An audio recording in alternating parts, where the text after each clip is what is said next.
घने स्वर्गलोक में एक सुंदर अप्सरा रहती थी जिसका नाम पुंजिकस्थला था। वह अत्यंत चंचल स्वभाव की थी और कभी कभी अपनी शरारतों से ऋषियों का ध्यान भंग कर देती थी। एक दिन उसकी इसी चंचलता से क्रोधित होकर ऋषि ने उसे श्राप दे दिया कि अगले जन्म में उसे वानर योनि में जन्म लेना होगा।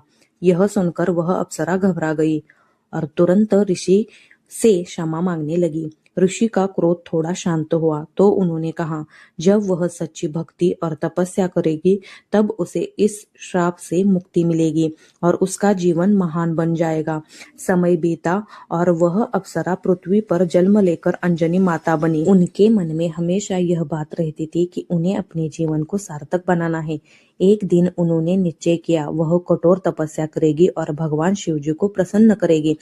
वह घने जंगल के बीच एक शांत गुफा में बैठकर ध्यान करने लगी। दिन बीतते गए, रातें गुजरती रही, लेकिन उनकी तपस्या कभी नहीं टूटी।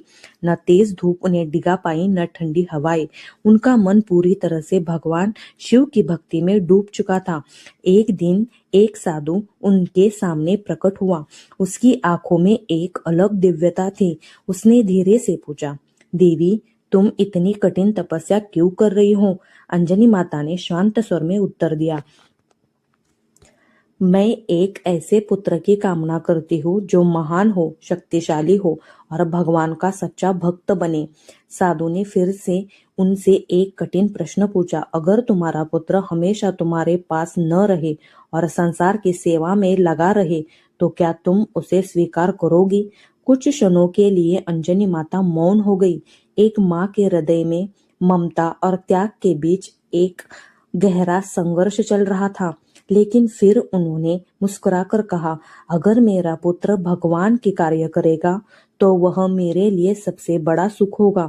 यह सुनते ही अचानक उसका रूप बदलने लगा। कुछ ही क्षणों में वहां स्वयं भगवान शिव प्रकट हो गए। अंजनी माता ने तुरंत झुककर उन्हें प्रणाम किया। भगवान शिव उनकी भक्ति और त्याग से अत्यंत प्रसन्न हुए।